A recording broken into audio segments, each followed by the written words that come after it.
तो आज ग्राम कुर्च में परम पिता परमात्मा के मूल ज्ञान का प्रचार होने जा रहा है। बहुत बड़े भाग हैं उन जीवों के जो अपने पूरे जीवन काल में एक बार भी इस मूल ज्ञान को सुन पाते हैं, और उससे भी बड़े भाग होते हैं उन जीवों के जो इस मूल ज्ञान को थोड़ा सा भी समझ पाते हैं। क्योंकि सुनना आसान है, आए बैठे 1 घंटा सुन के चले गए, लेकिन इसको समझना बहुत मुश्किल है। परमात्मा की अपार कृपा हो, बंदी छोड़ की दया हो, गुरु की अपार कृपा हो, तब जाके ये सत्संग समझ में आता है, नहीं तो नहीं आता है, भूल जाओ। तो आज इस गांव में मूल ज्ञान का प्रचार बंदी छोड़ की कृपा से होने जा रहा है। तो सत्संग की शुरुआत जयकारे से करेंगे और उसके बाद सत्संग शुरू करेंगे। बोलिए परमपिता परमात्मा की, सतगुरु बंदी छोड़ कबीर साहिब की, सभी संतों की, सभी भक्तों की, आज के आनंद की, इस गांव नगर बस्ती की सकल हंस को बंदगी साहेब बंदगी सतनाम। तो परमपिता परमात्मा हमेशा यही चाहते हैं कि ये जीव इस बंधन से, इस भव सागर से पार हो जाए। लेकिन दुख की बात यह है कि ये जीव खुद ही पार नहीं होना चाहता। सबसे बड़ी दुविधा ये है। कहने को सत्संग में आ जाएगा, नाम भी ले लेगा, सब कुछ कर लेगा, लेकिन फिर भी इसकी सुरता यहां वहां डोलेगी, इस संसार में जुड़ी हुई है। एक भी ऐसा जीव नहीं होता है जो चाहे कि मैं इस संसार को छोड़ के चला जाऊं। ऊपर ऊपर से तो चाहता है, लेकिन जब गहराई में देखोगे तो कहीं ना कहीं कुंडी फंसी होगी उसकी। चाहे अपने परिवार में फंसी हो, चाहे खेत मकान दुकान में फंसी हो, चाहे अपनी देह में क्यों ना फंसी हो, कहीं ना कहीं वो कुंडी अटका के बैठा हुआ है। वरना यकीन मानो उसे रोकने वाला कोई है ही नहीं। इसको कोई रोक ही नहीं सकता मुक्त होने से। ये फंसता है तो खुद ही फंसता है। जैसे उड़ती चिड़िया को कोई पकड़ नहीं सकता, पकड़ी जाती है तो खुद से पकड़ी जाती है, अपनी मूर्खता से पकड़ी जाती है। दाना देख के नीचे उतर आती है। बहेलिया तो दाना फेंकेगा, चिड़िया पकड़ने वाला तो दाना फेंकेगा, लेकिन आना तो चिड़िया के बस में है ना। मत आए ना फंसे, लेकिन ऐसा नहीं है, सब फंसे पड़ते हैं। तो साहिब यही समझा रहे हैं कि इस दुनिया में आके, इस संसार में अपना मकान बना के, ये मकान ही सबसे बड़ी प्रॉब्लम है। पता है, जब इंसान मकान नहीं बनाए थे, जब इसने आदि मानव ने, आजाद था, कभी यहाँ रह लिया, खाया पिया, आगे निकल गया और आगे निकल गया। कोई मकान ही नहीं है तो कोई बंधन ही नहीं है, घूम रहा है, जब मर्जी चला जाएगा यहाँ से। अब मकान बनाने के बाद अब इतना सा एरिया कवर कर लिया कि कहीं भी रहूंगा, लेकिन शाम को घर पे ही आऊंगा। ये सबसे बड़ा बंधन है, अपना असली घर छोड़ के नकली घर बना लेना। ये संसार में सब नकली घर है। ये तुम्हें लग रही है बिल्डिंगें, तुम्हें लग रही है ये बड़े अच्छे अच्छे मकान, जब तत्वदर्शी संत की दृष्टि से देखोगे तो ये मिट्टी के अलावा कुछ नहीं है। जैसे तुमने देखी होगी दीमक के मकान देखे ना, मिट्टी के एकदम ऊपर एकदम ऊंची ऊंची ऊंची बन जाते हैं। उनकी निगाह में वो बिल्डिंग है, ये मुंबई शहर वाली बिल्डिंग है। ये देखो कितनी ऊंची बिल्डिंग बना दी हमने। वही तुम्हारे मकान है। तत्वदृष्टि से देखोगे तो वो केवल मिट्टी है, जमीन से खोद खोद के ऊपर को चढ़ाते जा रहे हो, कुछ नहीं है। तो साहिब इसी को समझा रहे हैं कि रहना नहीं देश बेगाना है। मकान तो छोड़ो, ये पूरा देश ही बेगाना है। देश का मतलब भारत देश मत लगा लेना, ये भारत देश बेगाना है। ये सारा संसार, ये काल का देश, ये 3 लोक रूपी देश, ये बेगाना है। और अपना कौन सा देश है? अपना देश है सतलोक, वो वाला नहीं जो टीवी में दिखाया जा रहा है, यूट्यूब पे बताया जा रहा है, सतलोक चलो सतलोक चलो। दूध की नदियों वाला, सोने के पहाड़ वाला, वो वाला सतलोक नहीं। अपना असली लोक क्या है? लोक अलोक शब्द है भाई, और जिन जाना तिन संशय जाए। जो हमारा लोक है वो शब्द है, शब्द ही हमारा लोक है, शब्द ही हमारा गुरु है, शब्द ही हमारा स्वरूप है। जो कुछ है शब्द ही है। लेकिन कौन सा शब्द है, इसमें सबसे ज्यादा चक्कर पड़ा हुआ है जीवन को। कौन सा शब्द है? कोई हिंदी का शब्द लेके बैठा है कि ओम सोहंग यही शब्द है। कोई पंजाबी के शब्द लेके बैठ गया, वाहेगुरु वाहेगुरु ये शब्द है। कोई अरबी के शब्द लेके बैठ गया, कलमा पढ़ रहा है अरबी में, वो शब्द है। कोई अंग्रेजी के अक्षर लेके बैठ गया, उसके शब्द बना लिए। ये शब्द नहीं है, ये नकली शब्द है, ये 52 अक्षरी शब्द है। ये सार शब्द नहीं है। सार शब्द इसीलिए बोला ताकि तुम्हें पहचान आ सके कि इन शब्दों में और उस शब्द में कोई फर्क है। इसीलिए साहिब ने उसके आगे सार लगा दिया। सार का मतलब सच्चा, सच्चा शब्द। अब सच्चा शब्द आया तो इसका मतलब झूठा भी होगा, तभी तो किसी को सच्चा बोलोगे जब झूठा भी होगा। तो झूठे शब्द कौन है? जो हमने तुमने बनाए हैं। ये 52 अक्षरी शब्द, ये सब झूठे हैं। क्यों? क्योंकि ये बनते और बिगड़ जाते हैं, ये पल पल बदलते हैं, इसलिए झूठे हैं। लेकिन जो साहिब का शब्द है वो न बनता है, न बिगड़ता है, न बदलता है। वो सदा एक रस रहता है, अखंड रहता है। उसी को अखंड शब्द कह देते हैं, उसी को अखंड नाम कह देते हैं, उसी को अखंड परमात्मा कह देते हैं। एक ही बात है, एक ही बात है, अलग अलग नहीं है। अखंड परमात्मा कह लो, अखंड नाम कह लो, अखंड शब्द कह लो, अखंड ज्ञान कह लो, एक ही बात है। बस तुमने परख करनी है कि क्या है अखंड। तो जितने भी नाम इस संसार में दिए जा रहे हैं, किसी भी पंथ में, किसी भी धर्म में, किसी का नाम लेने की जरूरत नहीं है, सारे इन्वॉल्व है उसमें, सारे गिनती मिनती में आ जाते हैं।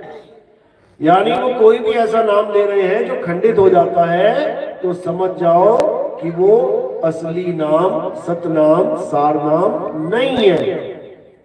जो खंडित हो जाए वो सार नाम नहीं है, और जो अखंड है वो सार शब्द है, जिसकी महिमा कबीर साहब गाते हैं। लेकिन दुख की बात है कि कबीर पंथी ही उस सार शब्द को नहीं जान पा रहे हैं, और किसकी पूजा में लग गए? मंत्रों की, तंत्रों की, जंत्रों की, मूर्ति पूजा में लग गए, मंदिर बना लिए कबीर पंथियों ने। और जो थोड़े ज्यादा विवेकी थे, इन चीजों में नहीं फंसे, वो सार शब्द का ही खंडन करने लग गए। कुछ ज्यादा ही विवेकी बन गए। वो कहते हैं सार शब्द भी कुछ नहीं होता। ऐसे भी मिल जाएंगे आपको यूट्यूब पे, आप बस इतना लिखोगे सार शब्द कुछ नहीं होता, देखो लाइन लग जाएगी उन लोगों की जो कहते हैं सार शब्द कुछ नहीं होता। यानी कबीर साहब को बेवकूफ बना समझ रखा है इन लोगों ने। यानी कबीर साहब को समझ में नहीं आया था कि सार शब्द होता है कि नहीं होता है। वो बीजेपी की बाणियां बोल के चले गए कि सार शब्द कहीं बाची हो मानो एतबारा, अक्षर पुरुष पेड़ निरंजन वाकी डारा। बताओ, जो साहिब खुद सार शब्द की महिमा गा के जा रहे हैं, कबीर पंथी उसी को पाखंड बता रहे हैं। आखिर क्यों? क्योंकि अंगूर खट्टे हैं, अंगूर खट्टे हैं, वो लोमड़ी उछल नहीं पा रही है, वो लोमड़ी उन अंगूरों तक पहुंच नहीं पा रही है, तो अपने दिल को एक सांत्वना देनी पड़ती है कि चल कोई बात नहीं, नहीं मिला कोई बात नहीं, खट्टे हैं। तो उनके लिए वो सार शब्द खट्टा है। लेकिन जिन संतों को वो प्राप्त हुआ, उन्होंने क्या कहा? उन्होंने कहा नाम महारस मीठा संतों, नाम महारस मीठा। जिनको प्राप्त हो गया, उन्होंने क्या बोला कि इससे मीठा इस दुनिया में कुछ है ही नहीं। उसको अमृत तुल्य बता दिया कि वो अमृत है।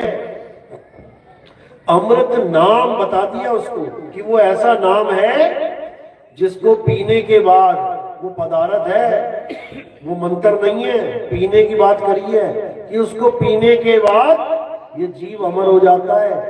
जीव तो वैसे भी अमर है, लेकिन अज्ञानता रूपी जन्म मरण में फंसा हुआ है तो अमर, ईश्वर अंश, जीव अविनाशी है तो अमर, लेकिन जन्म और मरण में फंसा पड़ा है। अब कैसे मुक्त होगा, कैसे अमर होगा? असली अमर वो अमृत पी के होगा। और वो अमृत कलश कहां पे है? साहिब समझा रहे हैं कि वो सार शब्द ही है। अमृत कलश सार शब्द ही है, उसी में अमृत पड़ा हुआ है। लेकिन उसका स्थान ना प्राप्त होने के कारण ये जीव भटकता रहता है, जन्मों जन्म अटका पड़ा है बेचारा 84 में। तो उसी का एड्रेस बताते हुए कबीर साहब समझा रहे हैं कि अधर द्वीप तहां गगन गुफा में है निज वस्तु सारा। एड्रेस बता दिया है कि कहां पर अमृत मिलेगा। अधर द्वीप, एक ऐसा द्वीप जो बिना आधार के खड़ा हुआ है, यानी वहां कोई पहुंच ही नहीं सकता जब तक वो विहंगम चाल ना पकड़ ले। आसमान में कोई पहुंच ही नहीं सकता जब तक वो विहंगम चाल ना पकड़ ले। गाय, बैल, बकरी, हाथी, घोड़ा ये नहीं पहुंच सकते, इनकी चाल कुछ और है। एक आदमी नहीं पहुंच सकता, आदमी की चाल कुछ और है। मछली नहीं पहुंच सकती, मकड़ी नहीं पहुंच सकती, चींटी नहीं पहुंच सकती, क्योंकि इसकी चाल कुछ और है। कौन पहुंचेगा? जिसके पास विहंगम चाल है। तो आदमी भी रॉकेट से जा रहा है विहंगम चाल को पकड़ के, वो उस वस्तु का सहारा ले रहा है जिसकी चाल ही विहंगम है, इसलिए आसमान पे जा रहा है, नहीं तो ये नहीं जा सकता।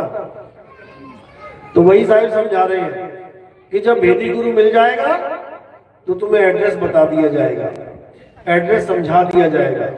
अब क्या करना है?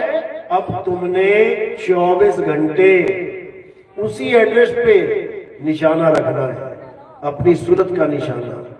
इसमें कोई गुरु का रोल नहीं है।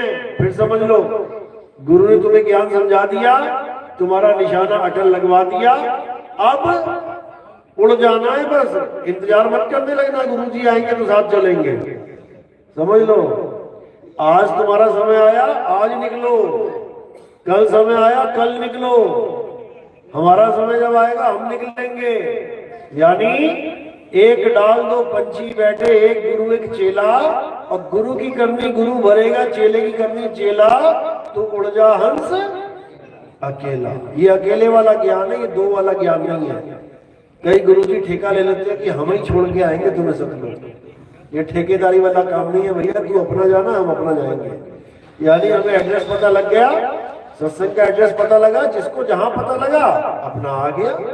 एड्रेस पता होना चाहिए, कोई किसी को लेने नहीं जा रहा। इसी प्रकार कबीर साहब कह रहे हैं कि सबको अपना एड्रेस पता होना चाहिए। मुक्ति तब होगी, तभी होगी, नहीं तो नहीं होगी। कोई राम राम कर ले, कोई श्याम श्याम कर ले, कोई हनुमान हनुमान कर ले। मुसलमान है तो अल्लाह अल्लाह कर ले, खुदा खुदा कर ले, कुछ होने वाला नहीं है। सिख है तो वाहिगुरु वाहिगुरु कर ले, कुछ नहीं होने वाला। सब 52 अक्षर का खेल है, यही रह जाओगे। कैसे जाओगे ठिकाने पे? एड्रेस से। गुरु का काम ही यही होता है, एड्रेस बताना। कहते हैं मन की तरंग मार लो, बस हो गया भजन, और आदत बुरी सुधार लो, हो गया भजन। आए हो तुम कहां से और जाना तुम्हें कहां है? एड्रेस है ये। आए हो तुम कहां से, जाना तुम्हें कहां है, इतना बस विचार लो और हो गया भजन। क्या राम राम श्याम श्याम लगा रखा है? बस इतना विचार करना है, कहां से आया और कहां जाएगा। खबर करो अपने तन की, और सतगुरु मिले तो भेद बतावे। इतना ही काम है सतगुरु का। सतगुरु मिले तो भेद बतावे, खुल जाए अंतर खिड़की, ज्ञान खिड़की खुल जाएगी, तुम्हें वो चीज दिखाई देने लग जाएगी जो तुम इन आंखों से नहीं देख सकते। इन आंखों से क्या देख सकते हो? पंच भौतिक शरीर, या फिर सूक्ष्म में मायावी शरीर। इससे ज्यादा कुछ नहीं देख सकते तुम। अब वो चीज कैसे दिखेगी? वो दिखेगी सूरत की दृष्टि से। सूरत से देख ले वह देश, सूरत से देख ले वह देश, और देखत देखत दिखण लागे, मिट गए सकल अंदेश। बड़ी गौर से देखना पड़ेगा तुम्हें। लगातार देखते रहोगे, लगातार देखते रहोगे तो दिखण लागे, देखत देखत दिखण लागे। तब समझ लो कि अब वो अनमोल ज्ञान प्रकट होगा, तुम्हें तुम्हारा स्वरूप समझ में आएगा, तब जाके तुम इस भवसागर से पार होगे। नहीं तो भूल जाना, नहीं तो एक भी नहीं निकल सकता यहां से। इसीलिए कबीर साहब बार बार समझा रहे हैं कि ये ज्ञान जल्दी समझ में नहीं आता भाई। क्यों? सारी दुनिया देखने में फंसी हुई है। मैंने ये देखा, मैंने वो देखा, मैंने पहाड़ देखा, मैंने जंगल देखा, मैंने ये किया, मैंने वो, इसी में उलझे पड़े। लेकिन कबीर साहब समझा रहे हैं कि लाखन में कोई समझ ना पाई है। लाखों लोगों के आगे तुम सार शब्द की महिमा गाते रहो, सालों साल गाते रहो, तो फिर भी ना पता लगेगा। आज कितने साल हो गए सत्संग चलते हुए? 2018 से यूट्यूब पे ज्ञान चल रहा है हमारा। सुन सुन के लोग समझ ही नहीं पा रहे। अभी सुन बहुत रहे हैं लेकिन समझ नहीं पा रहे। क्यों? ये समझ बहुत बहुत महीन होनी चाहिए, विवेक होना चाहिए। विवेकी के पल्ले पड़ेगा ये ज्ञान। अविवेकी कितना ही सुन ले, लाख बार सुन ले, वो फिर कहीं ना कहीं अटक जाएगा। इसलिए कबीर साहब ने विवेक की महिमा गाई। विवेकी गुरु और विवेकी चेला जब दोनों मिल जाते हैं तब तुम्हारी भक्ति पूर्ण हो जाती है। गुरु शूरा, गुरु पूरा और चेला शूरा, तब समझ लो कि अब बात बनेगी। लेकिन विवेक की कमी के कारण बहुत आते हैं, बहुत जाते हैं, भटक जाते हैं लोग, नहीं समझ पाते। तो कह रहे लाखन में कोई समझ ना पाई है और कोटि मध्य जानेंगे।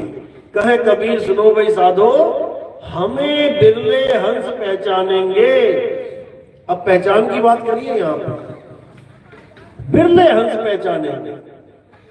यहाँ कोई देह की बात नहीं है, वरना कबीर साहब की फोटो लगा दो, देखो सारे पहचान लेंगे। पूछो किसी को कौन है ये, सब कहेंगे कबीर साहब है, कबीर जी हैं, कबीर जी हैं। फिर बिरला कहाँ होगा? सारे ने सबने पहचान लिया। नहीं पहचान सकते, शक्ल देख के भी नहीं पहचान सकते। तुमने मेरी शक्ल देख ली ना, शरीर देख लिया, लेकिन तुम अभी भी नहीं पहचान पाए। समझ लो, पहचान सकते ही नहीं, तुम्हारी हैसियत ही नहीं कि पहचान लो, क्योंकि तुम केवल इन आंखों से देख रहे हो। जब तुम ज्ञान दृष्टि से सूरज से देखोगे ना, तब तुम्हें समझ में आएगा कि कौन हूं मैं। इसी का इशारा कर रहे कबीर साहब। कह रहे लाखन में कोई समझ ना पाई है और कोटि मध्य जानेंगे। और कहे कबीर सुनो भाई साधो, हमें बिरले हंस पहचानेंगे। पहचान की बात हो रही है। कैसे पहचाने? कबीरपंथी ना पहचान पा रहे कबीर साहब, आम आदमी क्या पहचाने? यानी देह और विधेय की बात चल रही है यहाँ पर। कबीरपंथी भी कबीर साहब को नहीं समझ पा रहे हैं। वो उनकी देह को कबीर माने बैठे, गले में लॉकेट लगा रखे उन्होंने कबीर साहब के। एक तरफ कबीर साहब की शक्ल शरीर, दूसरी तरफ गुरुजी की जो नाम दीक्षा दे रहा है। बताओ, ये गले में कंठी की जगह ये क्या पहना दिया लोगों को कि इधर से भी देखेगा तब भी शरीर दिखेगा, उधर से देखेगा तब भी शरीर दिखेगा। तो पहचाना किसे? फिर आत्मा की पहचान करनी है। तुम कबीर साहब को कब पहचान पाओगे? जब तुम अपने आप को पहचान लोगे। जिस दिन तुमने अपने आप को पहचान लिया कि मैं क्या हूं, बस समझ जाना वही कबीर साहब है। क्योंकि दोनों में कोई फर्क है ही नहीं। यही समझाने के लिए कबीर साहब आ रहे हैं, लेकिन कोई समझने को तैयार ही नहीं है। साहब दोहे के माध्यम से समझा भी रहे हैं, गुरु को कीजिए दंडवत और कोटि कोटि प्रणाम, और कीट न जाने भृंग को गुरु कर ले आप समान। कर लिया ना समान, लेकिन नहीं समझ में आ रहा किसी को। कहते हैं अच्छा तू कबीर बन गया। जिस दिन तुम दृष्टि से देखोगे ना, दिव्य दृष्टि, तुम भी कबीर ही हो, तुम भी कबीर ही हो, लेकिन कबीरा बने बैठे हो। क्यों? क्योंकि ये चमड़ा आ गया बीच में, शरीर आ गया बीच में। अगर तुम शरीर को देखोगे तो तुम घड़े में फंसे रहोगे। जब तुम आत्मा को देखोगे तो तुम्हें पता लगेगा कि हर घड़े में एक सा जल है। किसको अलग कहोगे तुम? जल की बात आएगी तो सब जल ही है, और जब घड़े की बात आएगी तो मोटा पतला काला छोटा ये सब फंसा पड़ा है काम दिमाग में। तो कबीर साहब पहचानने की बात कर रहे हैं, देह पहचानने की नहीं, आत्म घट को पहचानने की बात कर रहे हैं। कहे कबीर सुनो भाई साधो, हमें बिरले हंस पहचानेंगे कि मैं आत्मा हूं। कौन पहचान रहा है? कोई ना पहचान रहा। अब वो कह भी रहे हैं, धर्मदास जी को बोला मैं शरीर नहीं हूं, मैं आत्मा हूं। वो कहते हैं अरे दिखे देही और कहो विदेही, मुझे तो दिखाई दे रहा है शरीर तुम्हारा, तुम कह रहे हो मैं आत्मा हूं, मैं शरीर नहीं हूं। तो उन्होंने बोला तुझे चेताने के लिए शरीर धारण किया है मैंने, नहीं तो हमें शरीर की जरूरत नहीं है। लेकिन लोग समझ नहीं रहे इस बात को। तो कबीर साहब क्या कह रहे हैं कि जब तक तुम अपने आप को नहीं जानोगे, कबीर कबीर क्या करे, तू खोज अपन शरीर और 10 इंद्रियां बस में कर, तू आपे आप कबीर। यानी कबीर कबीर करने से कुछ होने वाला नहीं है। करना क्या है? अपने आप को जानना है। जब अपने आप को जान लोगे तो समझ में आएगा कि कक्का केवल नाम है और बब्बा ब्रह्म शरीर, रारा सब में रम रहा, वाको नाम कबीर। कोई तुम्हें पूछे तुम कबीर हो, कहो हाँ हम कबीर हैं, बोलो भैया, क्योंकि तुम कबीर ही हो।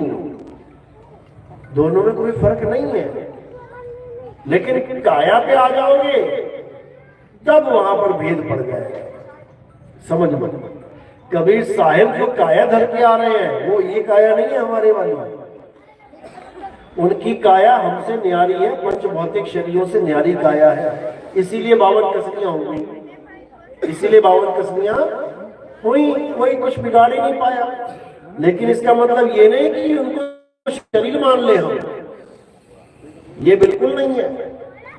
वो कह रहे हैं कि शब्द न बिनसे देही कहे कबीर हम शब्द सने ही।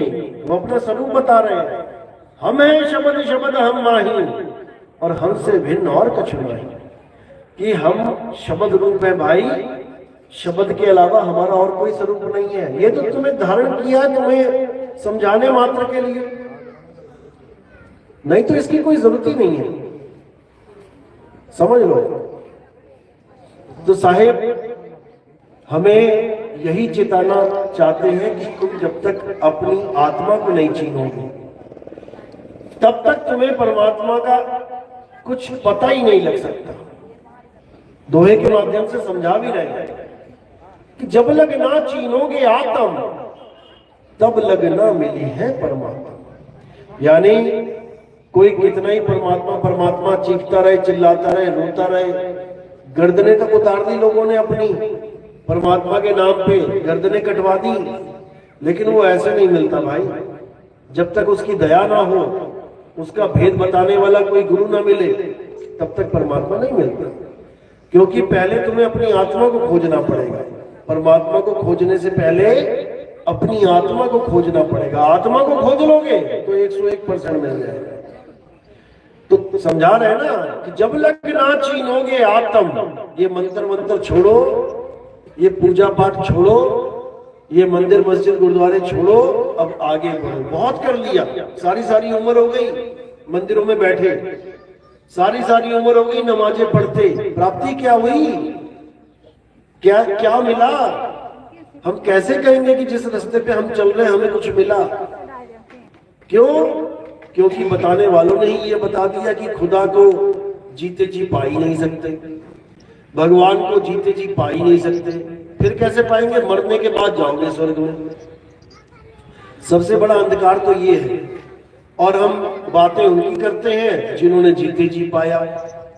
मुसलमानों में मोहम्मद साहब जीते जी खुदा से बातें हुई, आदम अलैहिस्सलाम जीते जी खुदा से, सारे नबियों की जीते जी खुदा से बातें हुई। और बाकी मुसलमानों को क्या समझा दिया?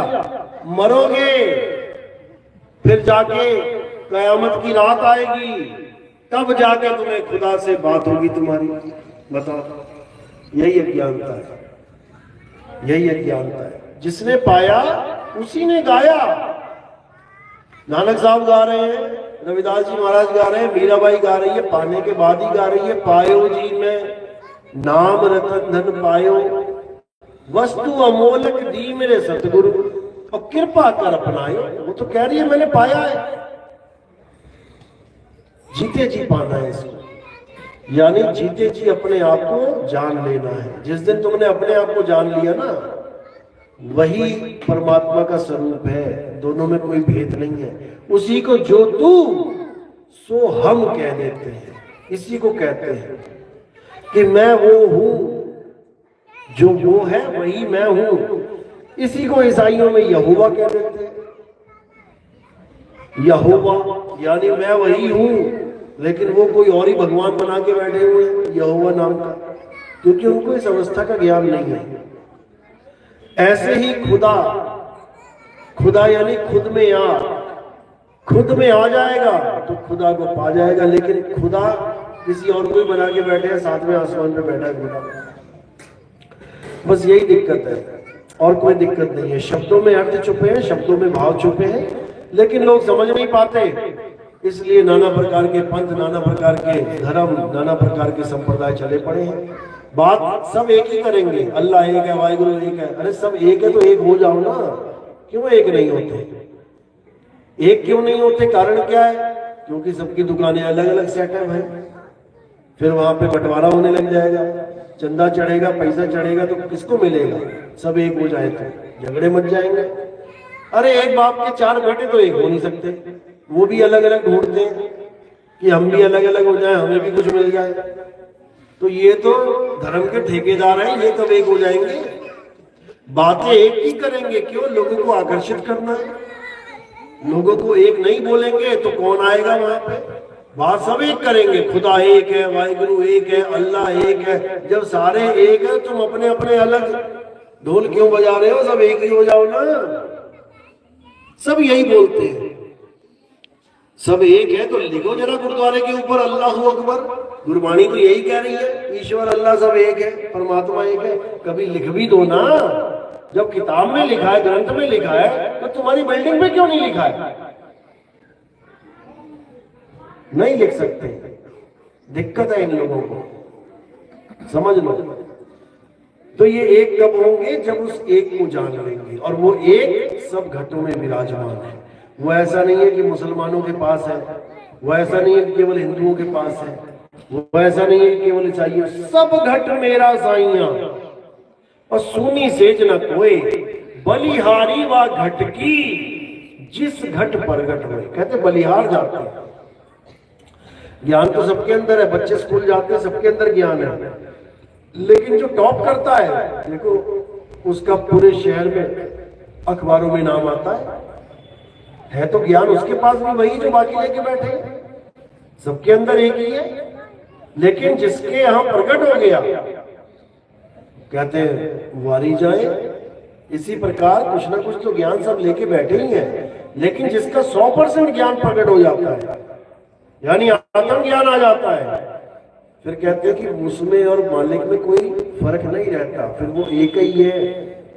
तत्व ज्ञान की दृष्टि से वो एक ही है, और उसको दो मानने वाले बेवकूफ होते हैं। क्यों?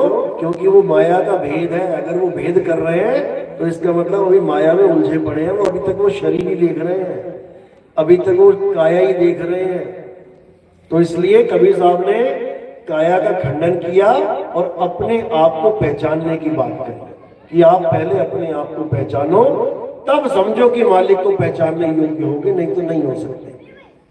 क्योंकि जब तक तुम अपने आप को शरीर मान रहे हो, तब तक तुम जन्म और मरण का भी एहसास करोगे कि हाँ मैं पैदा हो गया, हाँ मैं मरने वाला हूं। सबसे बड़ा धोखा यही है जीव के साथ। ना तो हम कभी पैदा हुए हैं, ना ही हमारी कभी मृत्यु होगी, कभी नहीं होगी।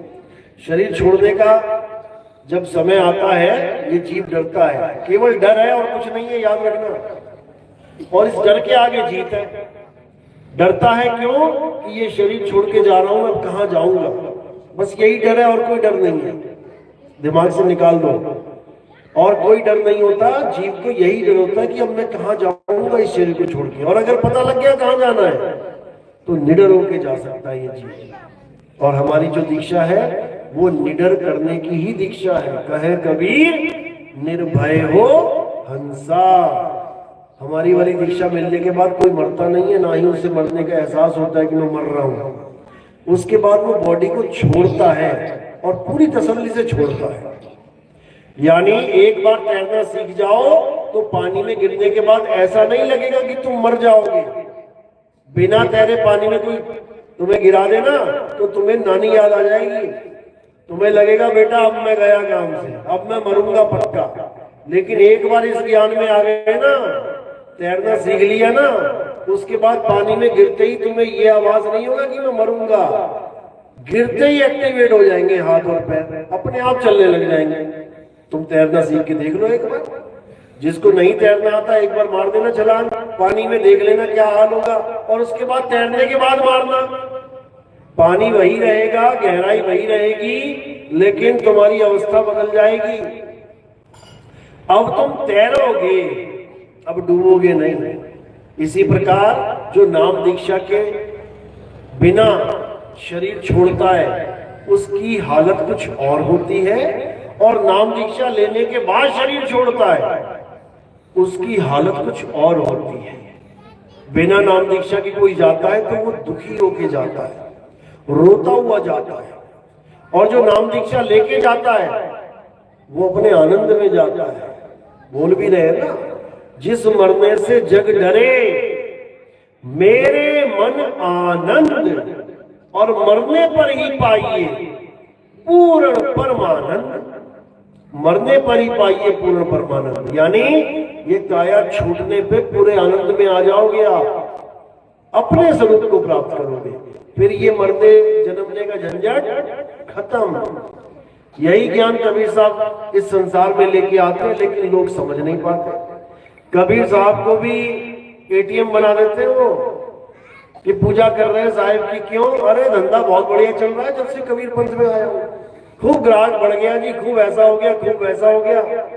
ये कबीर साहब का खेल ही नहीं है, ये सब तुम्हारे कर्मों का खेल है। कोई अगर ये सोचता है कि नितिन दास जी के पास में जब से गया हूं मेरे तो बल्ले बल्ले हो गई है, नोट ही नोट आ रहे हैं, तो भैया नितिन दास का इसमें कोई रोल नहीं है, समझ लो। ये तुम्हारी किस्मत है, तुमने जो बोया है वही तुम्हें काटना पड़ रहा है। अच्छा बोया है तो अच्छा काट रहे हो। आज अगर मैं ये अपने सिर पे ले लूं ये बात कि हाँ भाई हमसे जुड़े हो तो अच्छा पैसा आ रहा है, अच्छा धंधा चल रहा है, कल को बुरा हो जाएगा तो ये भी लेना पड़ेगा कि जब से यहाँ जुड़ा हूं मैं तो धंधे चौपट हो गए।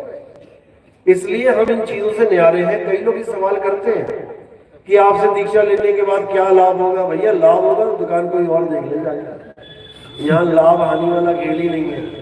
यहाँ तो तेरे निकलने का खेल है कि 100% निकलेगा, इतना समझ। चाहे गरीबी आ जाए चाहे अमीरी आ जाए, तुझे यहाँ पे रहने नहीं दिया जाएगा, इतना समझ ले। अगर ये चीज समझ में आ रही है तो बहुत अच्छी बात है, आ जाओ। अगर लाभ और हानि देखनी है तो बहुत सारी दुकानें हैं, कहीं भी जाओ, ये हाट तुम्हारे मतलब की नहीं है। तो यही कबीर साहब कह रहे हैं कि जब तक तुम्हारे मन में किसी भी इच्छा को, कोई भी इच्छा है उसको आगे रख के तुम भक्ति कर रहे हो, वो तुम्हारी भक्ति कभी फलीभूत हो ही नहीं सकती, भूल जाओ। क्यों? क्योंकि वो दुनियावी इच्छा तुम्हें वापस घसीट के दुनिया में लेके आएगी, भले तुम कितना ही मुक्ति मुक्ति के राग अलापते रहो। अगर तुम्हारे मन में छोटा सा भी बीज है कि मेरे बच्चों का क्या होगा, मेरी माँ का क्या होगा, मेरे पिता, अगर कुछ भी तुम्हारे अंदर चिंता है तो समझ लो कि तुम वापस आओगे। तो क्या करना है? सरेंडर कर देना है। मेरे बच्चे कहां से आ गए? परमात्मा के बच्चे हैं भाई। मेरी माँ कहां से आ गई? मालिक का जीव है। पिताजी मालिक का जीव है, सारे संसार मालिक का जीव है। मैं किसकी चिंता करूं? अरे मैं ना होता दुनिया में तो क्या दुनिया रुक जाती? और आज मेरे प्राण निकल गए तो क्या रुक जाएगी? नहीं रुकेगी, ऐसी चलती जाएगी। एक दरवाजा बंद हो जाएगा, 4 खोल देगा वो। एक पिताजी ऑफ हो गया, 4 पिताजी खड़े कर देगा वो। कैसे? कोई मामा आ जाएगा जिम्मेदारी लेने के लिए, कोई चाचा आ जाएगा पिता की जिम्मेदारी लेने के लिए, कोई पड़ोसी का ही दिल पसीज जाएगा, अरे पिता मर गया, छोटा सा बच्चा रह गया, चल मैं इसको गोद ले लेता हूँ। एक तरह से वही पिता बन गया। तो किसी का काम नहीं रुकता, ये दिमाग से निकाल दो कि मुर्गा नहीं होगा तो सुबह नहीं होगी, ऐसा बिल्कुल मत सोचना। बस एक ही चीज दिमाग में रखना है तुमने कि मैंने निकलना है। अगर एक बार भी तुम्हारी डायरेक्शन पीछे की तरफ, यू टर्न की तरफ घूम गई ना तो आगे नहीं जा पाओगे, याद रखना। इस चीज को बिल्कुल दिमाग से निकाल देना कि मेरे बच्चे, मेरी माँ, मेरे पिता, मेरा ये, मेरा वो, बिल्कुल, क्योंकि यहाँ कोई किसी का पिता, माँ, बेबी, बच्चा है ही नहीं। ये माया ने उलझा रखा है तुम्हें। इस दुनिया में आने का एक दरवाजा है जिसको गर्भ कहते हैं, गर्भ द्वार, उसी में से आना है। चाहे किसी भी शहर में, किसी भी जिले में, किसी भी देश में आओ, आना वहीं से है। अब बस भ्रम क्या डाल दिया है कि इस गर्भ से 3-4 आ गए इकट्ठे तो ये भाई भाई बन गए, और किसी और गर्भ से निकल आया कोई तो वो पराया हो गया। यही सबसे बड़ी बेवकूफी है हमारी। चाहे तुम किसी गर्भ से भी निकल आओ भाई, सब मालिक के जीव है, बराबर है। केवल गर्भ इसलिए रखा गया है ताकि तुम्हारे जो पिछले कर्म है, ये लेने देने के संबंध, ये एक परिवार में जुड़ जाए बस, और इससे ज्यादा कुछ नहीं। किसी ने 10 लाख रुपया लिया, किसी का नहीं दिया, मर गया, अब उसका हिसाब किताब लेने के लिए वो दोनों एक ही गर्भ से आ सकते हैं, भाई भाई बन के। फिर वो उसकी जमीन जायदाद में से काटेगा हिस्सा अपना, मार के भगाएगा, उसकी जमीन पे कब्जा कर लेगा। होंगे दोनों भाई भाई, एक ही गर्भ से आए, लेकिन कर्जदार और लेवनदार है। इसी को बोला ना, एक लेवा एक देवा दूतम, और कोई किसी का पिता ना पूतम। यहाँ बाप बेटे का रिश्ता केवल लेने और देने का है, समझ लो। जो लेके आए थे वो वापस करना पड़ रहा है। जैसे हिसाब किताब पूरा हो गया, वो गए, समझ लो। तो यहाँ पर जो भी रिश्ता है, जो भी नाता है, ये सब माया का खेल है। तुम्हारा किसी के साथ कोई रिश्ता नहीं है। हाँ, आए हो संसार में तो फर्ज निभाते चलो। कोई माँ बन के आ गई तुम्हारी तो ठीक है, उसको माँ की तरह ट्रीट करना है, फर्ज निभाना है। किसी के घर में तुम पैदा हो गए, बच्चे बन के आ गए, उन्होंने तुम्हारा खाना पीना सब देखा, अब तुम बुढ़ापे तक उनको देखो, यही फर्ज है। लेकिन फर्ज निभाना अलग चीज है और सत्य को समझना अलग चीज है। फर्ज निभाओगे तो सारी दुनिया के फर्ज निभाने हैं। चाचा का अलग है, चाची का अलग है, मामा का अलग है, दादा, सबका कहीं ना कहीं फर्ज जुड़ा हुआ है तुम्हारे साथ। लेकिन जब तुम ज्ञान दृष्टि में आते हो तो फिर कोई मामा, कोई चाचा, कोई भाई बहन नहीं है, कोई बेटा बेटियां नहीं है, भूल जाओ। ये सब माया का खेल है, ये सब इस मिट्टी का खेल है। मिट्टी को ही माँ, मिट्टी को ही बाप, मिट्टी को ही बच्चे, मिट्टी को ही बीवी पति मान के बैठे हुए हैं। क्या है मिट्टी? अभी निकल जाए ये जीव बोलता, देखो चमड़ा कैसे जलेगा, कोई ना कहेगा उसको पति अपना। मिट्टी में दफना दोगे, मिट्टी से मिट्टी हो जाओगे, पहचान में नहीं पाओगे कि कौन सी मिट्टी को अपना पति बोलूं। मिट्टी मिट्टी में मिल गई। लेकिन अभी मिट्टी को दौड़ा रहा है ये जीव, इसलिए इस मिट्टी की वैल्यू पड़ी हुई है। ये मिट्टी प्रेम के योग्य बनी हुई है, ये मिट्टी आदर के योग्य बनी हुई है। और जैसे ये मिट्टी टेढ़ी हो गई, गिर गई, अब कोई प्रेम आदर वादर नहीं। उठाओ और जलाओ, वरना बता दो अपने प्यारों को जलाया जाता है क्या? माँ को जलाया जाता है क्या? बेटियों को जलाया जाता है क्या? लेकिन जैसे जीव निकल गया, जलाओ इसको। तो कहने का मतलब सारा प्रेम किसके साथ था? इसी जीव के साथ था। पति किसको बोला? जीव को बोला। माँ बाप किसको बोला? जीव को बोला। लेकिन जानते नहीं वो कैसा है। मान किसे लिया? शरीर को। प्रेम किससे किया? जीव से। मान किसको लिया? शरीर को। पति कौन है? जीव है। मान किसको लिया? शरीर को। माँ बाप कौन है? जीव है। मान किसको लिया? शरीर को। अब तो जलेगा। शरीर को माना है तो जलेगा। जीव को मानोगे तो पति कभी नहीं मरेगा। जीव को मान लिया तो माँ बाप कभी नहीं मरेंगे। ज्ञान में रहोगे कभी कोई मरता ही नहीं है। अज्ञान में रहोगे तो डेट ऑफ बर्थ और डेट ऑफ एक्सपायरी लिखते घूमोगे। इस तारीख को पैदा हुए थे, इस तारीख को मर गए। ज्ञान में आ जाओगे तो ना कभी पैदा हुआ ना कभी मरे। बस इसी को समझना है। तो ये तब समझ में आता है जब भेदी गुरु तुम्हारे जीवन में आता है और भेद बताता है, मंत्र नहीं जपवाता। आज जितनी भी दुकानें चल रही हैं ये सब 52 अक्षरों की दुकानें हैं और इनका आधार क्या है? ये जीव। ये जीव है तब ये दुकानें चल रही हैं।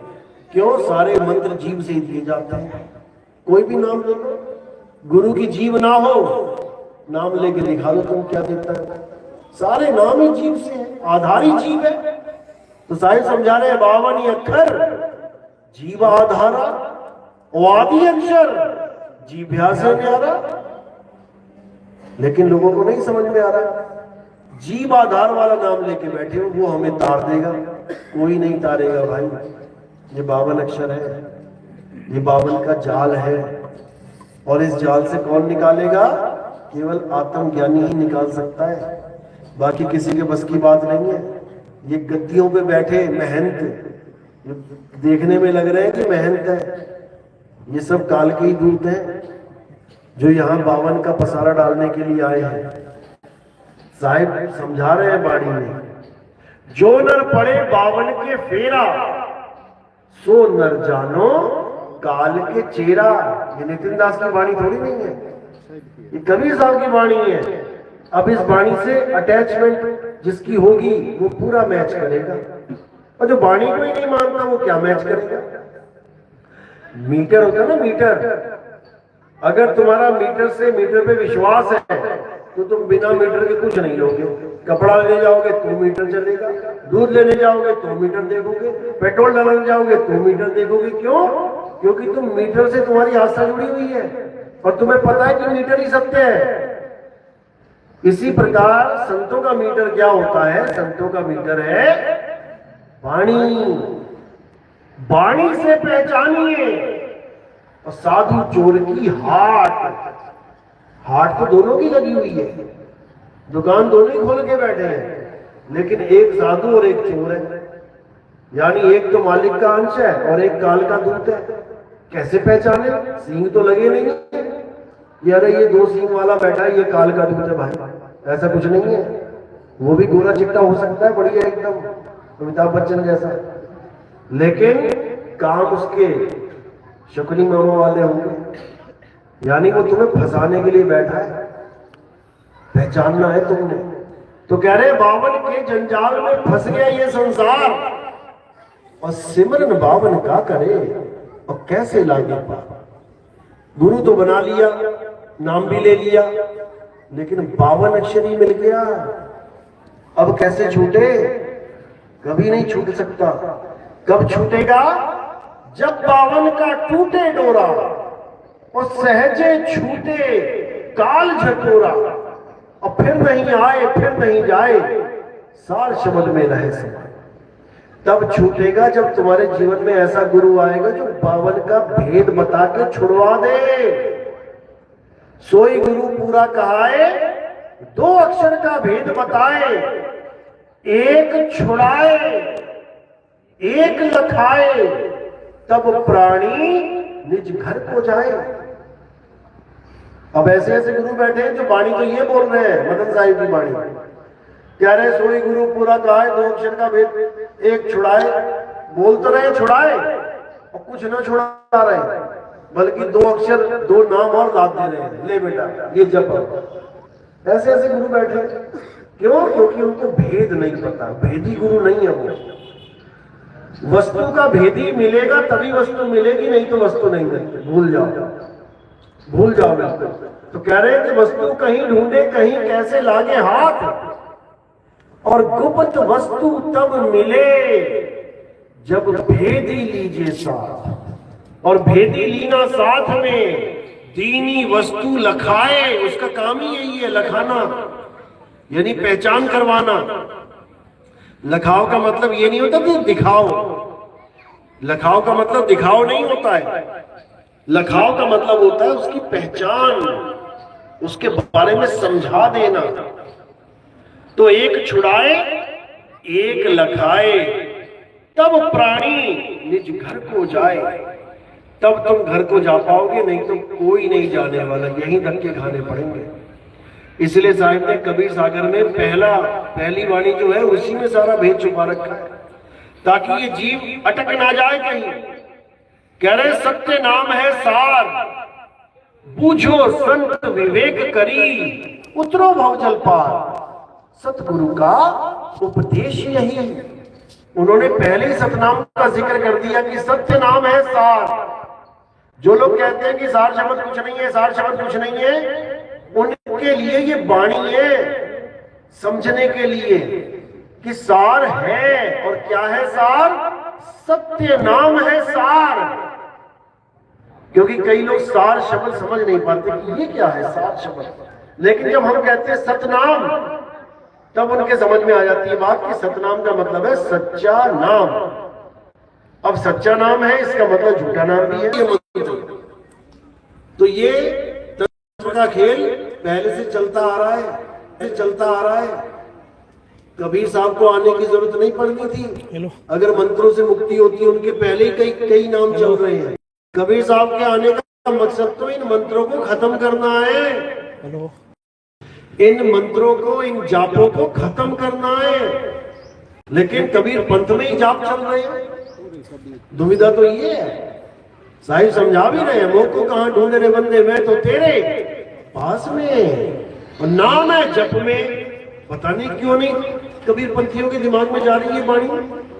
गा सभी रहे हैं, किताबों में सबने छाप रखा है, लेकिन जैसी लाइन आती है नाम है जप में और उनसे कोई बात करो तो कहते हैं नहीं नहीं नहीं नहीं, ऐसा कैसे हो सकता है, बिना जपे कैसे परमात्मा मिल सकता है। अच्छा, मतलब वो अज्ञानी है जो लिख के चले गए, जो बता के चले गए। नहीं समझ में आ रही है बात। क्यों? क्योंकि गुरु ही वैसा नहीं मिला। गुरु ही ऐसा मिल गया कि बेटा नाम जपेगा तो परमात्मा मिलेगा, नाम नहीं जपेगा तो परमात्मा नहीं मिलेगा। अब करे तो करे क्या जी।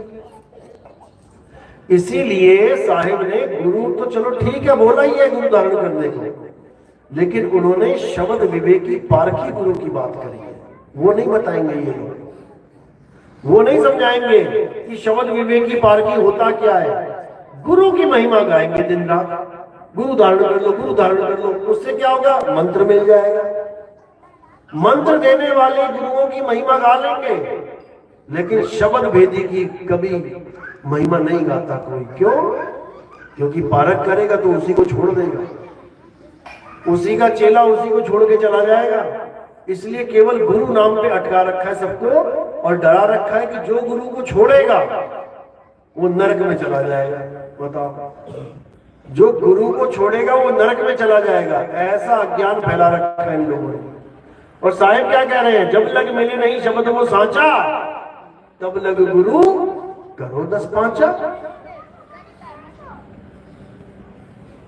साहिब कह रहे हैं ये तो खेल ही नहीं है 1 2 4 5 गुरु का। कहते हैं जितने गुरु करने हैं करो। मुद्दा क्या है? मुद्दा सार शब्द है। तुम्हें सच्चा नाम प्राप्त होना चाहिए, चाहे पहला गुरु दे दे, उसके पास नहीं है दूसरे से ले ले, उसके पास नहीं है तीसरे चौथे पांचवें 10वें, जितने मर्जी गुरु बना। अंत में जब तुझे शब्द विवेकी पारखी गुरु मिलेगा, बस फिर उसके बाद कोई गुरु बनाने की जरूरत नहीं पड़ेगी। फिर जो भेद तुम्हें मिल गया उस भेद में रमण करना है, उस आत्मा में रमण करना है और कुछ नहीं करना है। तो इसीलिए साहब ने बोला गुरु मेरे सभी बड़े, अपनी अपनी ठौर भी बता दी सबकी। कोई ये ना सोचे कि एक ही गुरु से कल्याण हो जाएगा। ठौर का मतलब है ठिकाना, अपना अपना ठिकाना है। कोई पहली मंजिल तक का है, कोई दूसरी मंजिल, कोई तीसरी चौथी पांचवी। जिस मंजिल पे जो बैठा है वहां का ठिकाना बता रहा है तुम्हें, लेकिन जाना कहां है? टॉप पे जाना है, धुर तक जाना है। तो उसको क्या बोला? शब्द विवेकी पारखी सो माथे का मोर। यानी ऐसा गुरु धारण करना है जो शब्द का विवेक के द्वारा परख करवाए। शब्द विवेकी पारखी सो माथे का मोर। इन तीनों शब्दों का अर्थ भी पूछ लोगे ना नकली कबीरपंथियों से, एक भी ना बता पाएंगे वो। इन तीनों में से एक का भी मतलब बता दें, क्योंकि शब्द को मंत्र मान लिया है, विवेक को क्या माना है कि गुरुमुख हो जाओ, यही विवेक है। और पारखी किसको मान लिया? पंथ का नाम ही पारक रख दिया। इसी को समझ लेते कि यही शब्द विवेक की पारखी है। ऐसा नहीं है भाई। शब्द का मतलब है सार शब्द, और सार शब्द को छोड़ के जितने भी शब्द हैं वो सब अधूरे शब्द हैं, कैटेगरीज हैं उनकी। साहिब समझा रहे हैं शब्द शब्द में शब्द शब्द बहु अंतरा और सार शब्द मत लीजिए। कहे कबीर जहां सार शब्द नहीं दृढ़ जीवन सो जीजे। कह भी रहे बीजक की वाणी, बोल भी रहे हैं, और फिर कहेंगे कि सार शब्द नाम की कोई चीज नहीं होती। ये उस पंथ की बात कर रहा हूं मैं जिसने अपने नाम ही पारक रखा है पंथ, जिसने पारक की बात तो करी नहीं, पंथ का नाम ही पारक रख दिया कि हम पारकी हैं, टैग ही लगा दिया, कौन है पारकी हैं। और परख किसकी करते हो? शब्द की परख बोला साहब ने, शब्द विवेकी पारकी। शब्द की परख है, कैसा होता है शब्द, क्या है शब्द? शब्द कुछ नहीं होता है। अच्छा, मतलब जौहरी बन गए हो हीरे की परख करने वाले, और तुमसे पूछे कोई हीरा कैसा होता है, कहते हीरा वीरा कुछ नहीं होता है। और जब हीरा ही कुछ नहीं होता है तो तू पारकी कैसे बन गया भाई, जौहरी कैसे बन गया तू? ये हाल है इन लोगों का। तो कबीर साहब समझा रहे हैं कि ऐसे गुरु बहुत मिलेंगे। अरे घर घर मंत्र देत फिरते हैं माया के अभिमाना, और गुरुआ सहित शिष्य सब बूढ़े, अंत काल पछताना। साधु देखो ये जग बौराना। अभी तो नहीं पछताएगा कोई, क्यों? बढ़िया बढ़िया खाने को लंगर मिल रहे हैं, खूब कमाइयां हो रही हैं, मजे कर रहे हैं, अभी नहीं समझ में आ रहा। जब हलक में डाल देगा ना वहां वो अपनी, और प्राण निकालेगा, खींचेगा, तब समझ में आएगा कि क्या गलती हो गई। अभी नहीं आ रही है, अभी तो मजे लगे पड़े। मुंह मुड़ाए 3 गुण, सिर की मिट जाए खाज, खाने को बढ़िया मिले लोग कहे महाराज, यही हाल है। गंजे हो गए बढ़िया एकदम मुंह मुड़ा के, कहते 3 गुण है, सिर की मिट जाए खाज, जुआ ही नहीं रहेगा तो कोई खुजाएगा क्या? और खाने को बढ़िया मिले लोग कहे महाराज, बढ़िया बढ़िया आइटम मिलेंगी खाने को, महाराज बन जाएंगे। लेकिन भाई अंत समय भी आएगा, वहां पर ये नहीं चलेगा। तो इसलिए साहिब समझा रहे हैं बार बार कि गुरु करो छान के, पानी पियो जान के, खूब छानबीन कर लो कि गुरुजी कहाँ की बात बता रहे हैं, ये कौन सा ज्ञान दे रहे हैं। ये कहीं नकली सतलोक की टिकट तो नहीं पकड़ा दी गई, असली असली करते करते पता लगा नकली में चले जाए। तो साहिब समझा रहे हैं कि असली ज्ञान क्या है, सार शब्द ही असली ज्ञान है।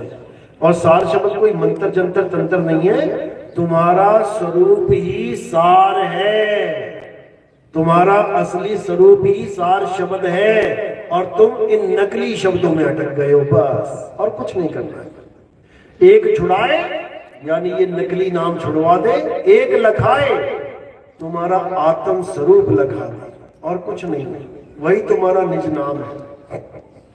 उसी को बोला सत्य स्वरूपी नाम साहिब का, सो निज नाम हमारा। हमारा और साहिब का एक ही नाम है, लेकिन हम भूल गए हैं उसको, वो याद करे बैठे, और हमें इस दुनिया में याद करवाने ही आते हैं, नहीं तो उनका कोई मतलब ही नहीं इस दुनिया में आने का। कई लोग कहते हैं कबीर साहब भी बंधन में है, सतयुग में भी आते हैं, द्वापर में भी पैदा हो जाते हैं, त्रेता में भी आते हैं, कलयुग में भी आते हैं। भैया हमें बचाने के लिए आते हैं, क्योंकि हम चक्कर काट रहे हैं चारों युगों से, समझ लो। उन्हें आने की जरूरत नहीं, वो तो अपना अमर लोक में बैठे हैं मजे से, वो अपने सत्य में समाये हुए हैं। हमारी वजह से उनको नौतम सूरत के रूप में आना पड़ता है। यानी एक सूरत है नौतम सूरत, जिसको हम ज्ञानी पुरुष कह देते हैं, ज्ञानी जी बोल देते हैं, वही कबीर साहब का रूप धारण करके चलता है, वही सबको ज्ञान देते हैं। लेकिन लोग उसके भेद को नहीं जानते, इसलिए कबीर साहब को देह मान लेते हैं। देह नहीं मानना, वो विदेही है, बिल्कुल विदेही, और विदेह का ही ज्ञान देते हैं। शब्द शब्द सब कोई कहे, वह तो शब्द विदेह, और जीवा पे आवे नहीं, निरख परख के ले। यानी जीव का कोई काम ही नहीं है वहां पे। होठ कंठ लागे नहीं, और जीव्या नहीं उच्चार, और गुप्त वस्तु जो लखे, सो निज हंस हमार। यही समझा रहे हैं साहब कि गुप्त वस्तु तुम्हारी आत्मा ही है, बाकी सब तो प्रकट ही है।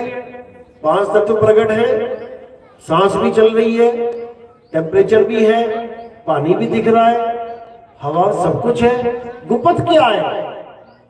तुम्हारा आत्म स्वरूप ही गुप्त है, उसी को गुप्त ज्ञान बोला है, उसी को वस्तु बोला है। कई लोग कहते हैं वस्तु कैसे हो सकती है, वस्तु तो कटोरी चम्मच गिलास होता है। अरे भाई यही वस्तु थोड़ी नहीं होती है। वस्तु का मतलब है अस्तित्व, यानी उसका अस्तित्व है, इसलिए उसको वस्तु की संज्ञा दी जाती है, ताकि आत्मा को, परमात्मा को केवल बातों में ही ना छोड़ दिया जाए कि हाँ परमात्मा बोल दिया लेकिन पता नहीं है उस वस्तु का वो है क्या। इसलिए उसको वस्तु बोला गया है। वस्तु कहीं ढूंढे कहीं, इसका मतलब ये थोड़ी नहीं मैं कटोरी ढूंढ रहा हूँ, ये चम्मच ढूंढ रहा हूँ। आत्म वस्तु की बात चल रही है कि आत्मा को कहाँ ढूंढूं, मुंह को कहाँ ढूंढे रे बंदे, मैं तो तेरे पास में हूं। बिल्कुल पास है हमारे, लेकिन हमें उसका भेद नहीं पता है, इसलिए पास होती हुई भी दूर है। तुम्हारे घर में दादाजी ने एक खजाना गाड़ दिया, घर के आंगन में 1000 सोने की अशरफियां गाड़ दी, ऊपर बढ़िया प्लस्तर करवा दिया सब कुछ। दादाजी ने किसी को बताया नहीं, आगे वो चल बसे। अब पिताजी आए, वो भी उस घर में रहे और गरीबी में चले गए। आगे पोता आया, वो भी उस घर में रहा और बेचारा गरीबी में ही चला गया। वस्तु घर में पड़ी है लेकिन किसी को उसका ज्ञान ही नहीं है। तो साहिब समझा रहे हैं, घर में पड़ी वस्तु नहीं सूझे और बाहर ढूंढन जासी, और जल में मीन प्यासी, मुझे देख दिया में हंसी। यानी कहीं जाने की जरूरत नहीं है, वस्तु तुम्हारी घर में ही है, बस तुम्हें उसका भेद नहीं पता। भीखा भूखा कोई नहीं, भूखा यानी गरीब, सबकी गठड़ी लाल, और गांठ खोल देखा नहीं, ताते भय कंगाल। यानी ऐसा कोई भी नहीं है जिसकी गठड़ी में लाल नहीं है, जिसके पास हीरे जवाहरात नहीं है, जिसके पास अनमोल खजाना नहीं है, लेकिन कोई जानता ही नहीं है, इसलिए बेचारे कंगाल का जीवन बिता के चले जाते हैं, गरीबी में मर जाते हैं। क्या करे बेचारे। इसलिए कबीर साहब ने अपने ग्रंथ का नाम क्या रखा, क्या रखा? मूल ग्रंथ क्या है कबीर साहब का? है बीजक। बीजक मूल ग्रंथ है। बीजक नाम क्यों रखा पता है? बीजक क्या होता है? क्या होता है बीजक? नहीं सुना? बीजक का मतलब होता है गुप्त खजाने को ढूंढने वाला यंत्र।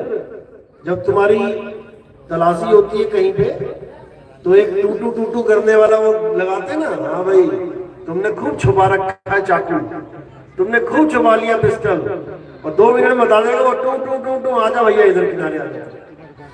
वो बीजक है, ऐसा यंत्र जो गुप्त वस्तु को उसका ज्ञान करवा दे, उसको बीजक कहते हैं। तो कबीर साहब की जो गुप्त वस्तु है उसका बोध कराने वाले ग्रंथ को बीजक कहते हैं। लेकिन कई ऐसे धुरंधर हैं जिन्होंने बीजक का नाम किससे जोड़ दिया? बीज से जोड़ दिया। ये बीज ही बीजक है, पता नहीं कौन सा बीज कहां पहुंचा देते हैं वो लोग। ऐसे ऐसे धुरंधर पड़े हुए। तो साहिब की हर बात में भेद है, रहस्य है, लेकिन उस रहस्य को जान पाना ये सबके बस की बात नहीं होगी। जिस पर मालिक की दया है, जिस पर बंदी जोड़ की कृपा है, ये उसी को समझ में आती है, बाकी किसी को नहीं आती। तो किस्मत वाले हैं वो जीव, धन्य भाग है उन जीवों के जो कबीर साहब की वाणी को थोड़ा सा भी समझ पाते हैं, थोड़ा सा भी। क्योंकि थोड़ा से समझने में ये पूरा मगज लग जाता है, पूरी बुद्धि पूरा विवेक लग जाता है छोटी सी बात समझने में। और एक एक शब्द के, एक एक दोहे के 2-2 अर्थ निकलते हैं। नाम ही रखा है दोहा, यानी 2 हैं कबीर साहब के, 2 हैं। यानी एक दुनियावी अर्थ निकलेगा वाणी का और एक आध्यात्मिक अर्थ निकलेगा। आध्यात्मिक अर्थ वही समझ पाएगा जिसके अंदर विवेक होगा। दुनियावी अर्थ वाले 36 बैठे कबीर साहब के नाम पे दुकान चला रहे हैं, लेकिन वो उनके भाव को, उनकी अवस्था को नहीं जान सकते कि वो क्या है। इसीलिए बार बार जन्म मरण में आना उनका तय है। केवल गुरु बन गए इसका मतलब ये नहीं कि मुक्त हो गए, भूल जाओ। साहिब समझा रहे हैं कि गुरु बहुत है संसार, बहुत गुरु है जगत में, और कोई ना लागे तीर, सभी गुरु बह जाएंगे जागृत गुरु कबीर।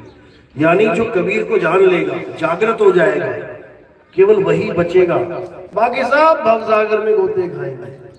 झूठा गुरु अजगर बना, लख 84 जाए, और सारी संगत चींटी बनी और तोड़ तोड़ के खाए।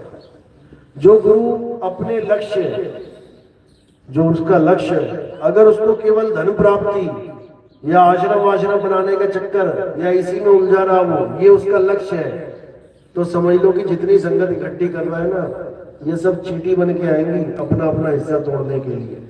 हाँ, मुक्ति लक्ष्य है उसका, तो भले ज्ञान पूर्ण ना हो, फिर भी उसकी मदद की जाएगी।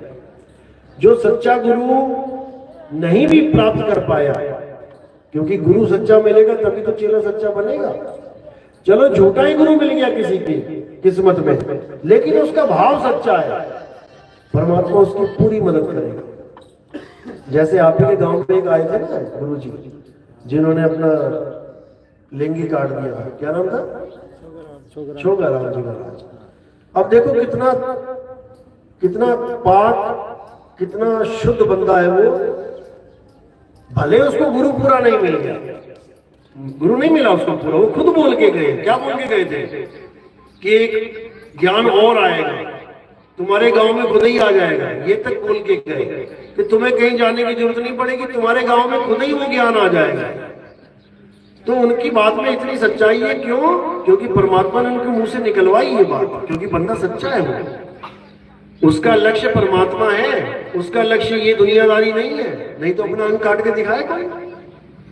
इतना बड़ा त्याग कर देना परमात्मा के नाम पे, कुछ छोटी मोटी हस्ती नहीं होती वो भी। आश्रम नहीं बन रहे तो अरे तो कुछ भी नहीं है, बीड़ी बीड़ी तो छोड़ो, वो सिद्धांत ही उसका कुछ और ही चला गया, कहीं और ही पहुंच गया।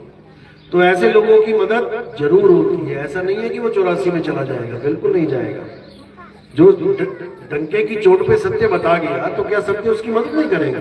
बिल्कुल करेगा। तो कहने का मतलब कि गुरु पूरा भी ना मिला हो, लेकिन अगर चेला भी सत्य पे अटल है तो उसकी मदद की जाती है, परमात्मा उसकी मदद करता है। ऐसा नहीं है कि नहीं कि गुरु पूरा नहीं मिला तो चेला भटक जाएगा, उसको दोबारा इंसान जन्म मिलेगा। गुरु 84 में जा सकता है, क्योंकि उसका लक्ष्य ठीक नहीं है, उसकी नीयत ठीक नहीं है, वो पैसे के पीछे भाग रहा है, बड़े बड़े आश्रमों के चक्कर में। वो जा सकता है 84 में, लेकिन अगर उसका भगत परमात्मा को प्राप्त करने के लिए उस गुरु के पीछे लगा है, तो याद रखो कि उसको अगला जन्म इंसान का मिलना ही मिलना है। उसकी भक्ति पूर्ण करवा के मानेगा परमात्मा, ऐसे नहीं। वाणी भी बोल रहे हैं ना, वाणी भी इसका हवाला दे रही है कि भक्ति बीज पलटे नहीं, जुग जाए अनंत, और धनी निर्धन हो सके पर रहे संत का संत। अगर तुम्हारी भक्ति में सच्चाई है, तुम्हारा लक्ष्य सत्य को प्राप्त करना है, भले तुम्हें गुरु भी अधूरा मिल जाएगा, तब भी ये तुम्हारा लक्ष्य एक ना एक दिन जरूर पूर्ण होगा, क्योंकि जहां आशा तहां वासा, इतना समझ लो। इसलिए कभी ये नहीं विचलित नहीं होना है। कई लोग डर जाते हैं कि अरे वो मेरे पिताजी उस गुरु के चक्कर में मर गए। कई फोन आते हैं, गुरुजी हमें तो समझ में आ गई बात, हम तो उस गुरु से छूट गए, लेकिन मेरे पिताजी, मेरे दादाजी, ये सब तो बेचारे मारे गए उसके चक्कर में। तो घबराने की बात नहीं है, परमात्मा सब देगा। अगर पिताजी सत्य को साक्षी मान के गुरु से जुड़े थे सत्य को प्राप्त करने के लिए, तो उनकी क्लास चल रही है, उनको आगे 100% इंसान जन्म मिलेगा। ऐसा नहीं होता कि नहीं मिलेगा, क्योंकि उसका लक्ष्य पूर्ण होके रहेगा। तो इस चीज में नहीं पढ़ना है, लेकिन हाँ शुक्र है मालिक का कि हमारे समय में ये ज्ञान उजागर हो गया, हमें समझ में आ गई। अब जब बीज पड़ ही गया है तो पेड़ तो बनेगा। जिस घर में नाम आ जाता है, कहते हैं 21 कुलें तर जाती हैं उसकी, 21 कुलें, यानी 21 बार बच्चे हो जाएंगे। एवरेज मान के चलो कि 50 साल की एक उम्र है, तो कितने साल हो गए? 1000 साल हो गए। इसीलिए बोला कि 1000 साल तक ये पंथ चलता है। एक बार मकान में घुस गया ना ये नाम, तो 1000 साल पार हो जाते हैं, जीव का कल्याण होता है। और उन घरों में भी वही बच्चे आते हैं जिनकी भक्ति पहले पूर्ण नहीं हो पा रही, उन्हीं को वहां पे डाला जाता है। तो ये पूरा एक ग्रुप बन जाता है, एक आधार बन जाता है मुक्ति का। चलो, किसी का कोई सवाल, कोई पूछना चाहता है? नया भगत है, पहली बार आया है, दूसरी बार आया है, कुछ नहीं समझ में आता, क्योंकि नाम दीक्षा होगी। नाम दीक्षा में वही नाम लेना जिनको पूर्ण परख कर लिया है, जिसने पूरा विचार कर लिया है। ये देखा देखी वाला ज्ञान नहीं है कि तूने ले लिया तो मैं भी ले लूं, चाचा ने ले लिया तो भतीजा भी ले ले, मामा ने ले लिया तो भांजा भी ले ले। ये भीड़ बढ़ाने वाला सौदा नहीं है। यहाँ पर वो आए जो इस दुनिया में नहीं रहना चाहता, जो इस काया से अलग होना चाहता है, जो इस संसार सागर से, भवसागर से निकलना चाहता है। यहाँ पर दुकान मकान बनाने वाला या घर में सुख हो जाए, ऐसा हो जाए, वैसा हो जाए, ये वाले दीक्षा मत ही लेना भैया, वरना पता लगा मेरे पीछे पड़ जाओगे तुम। जब से नाम लिया मेरी दुकान ही ठप हो गई है। तो इन चीजों से ऊपर उठना है, ये कर्म जाल होता है। आज ग्राहक अच्छे हैं इसलिए है क्योंकि तुमने अच्छे कर्म किए हैं। आज मंदी का दौर है, क्यों? क्योंकि तुमने गलत काम किया। अच्छे काम किए तो खूब पैसा आएगा, बुरे काम किए तो दुख आएगा, गरीबी आएगी। तो दोनों को सहने के लिए तैयार रहना चाहिए, क्योंकि अमीर भी मर जाएगा और गरीब भी मर जाएगा। टेंशन किस बात की है? दोनों ने मर जाना है। अमीर थोड़ा ज्यादा इकट्ठा करके मरेगा, ज्यादा ध्यान फंसा होगा उसका। गरीब कहेगा चल छोटी सी झोपड़ी बची है, जाने दे यार, कौन देख रहा है इसको। वो थोड़ा आराम से जाएगा। गरीब आराम से जाता है, उसको पता कुछ है तो है नहीं, किसको रूम में। अमीर रोता, अरे इतना इकट्ठा कर दिया, मैं तो खर्च भी ना कर पाया, अरे मेरा मकान, अरे मेरी दुकान, इतने बड़े बड़े फॉर्म खरीदे मैंने, सब बेकार। वो ज्यादा दुखी होकर मरता है। तो इसलिए सुख दुख से ऊपर उठो और अपने आत्म स्वरूप को प्राप्त करो, वही है सच्चा आनंद, उसी को सच्चित आनंद कहते हैं। तो आज का सत्संग यही समाप्त करते हैं। अब आरती का समय है। आरती कैसे करते हैं बताइए आपको। एक एक करके आएंगे, फूल मेरे सिर के ऊपर रखेंगे। फूल सिर के ऊपर क्यों रखते हैं? क्योंकि ये फूल किसी देह को नहीं, ये आत्मदेव को समर्पित किए जाते हैं। हमारे पंथ में किसी देह की पूजा नहीं है, हमारे पंथ में आत्मदेव की पूजा है। हमारे यहाँ कोई कैलेंडर, पोस्टर, फोटो, कोई मूर्ति, कोई पत्थर, इनकी पूजा नहीं होती। और अगर आप ये सब पूजा करते आए हो तो इसको आज ही दिल से निकाल भी देना है। ऐसा नहीं करना है कि नाम दीक्षा भी ले गए और फिर वहां पे पत्थर भी पूज रहे हो, भगवान भी पूज रहे हो, फिर ये काम नहीं करना है। फिर तुम्हारा आत्मा ही, तुम्हारी आत्म देव ही वही परमात्मा है, उसके अलावा कोई नहीं, कहीं पे माथा नहीं टेकना। चलो बोलिए परमपिता परमात्मा की, सदगुरु बंदी छोड़ कबीर साहिब की जय हो, सभी संतों की जय हो, सभी भक्तों की, आज के आनंद की, सकल हंस को बंदगी साहिब बंदगी सब। आरती की बात करना सर।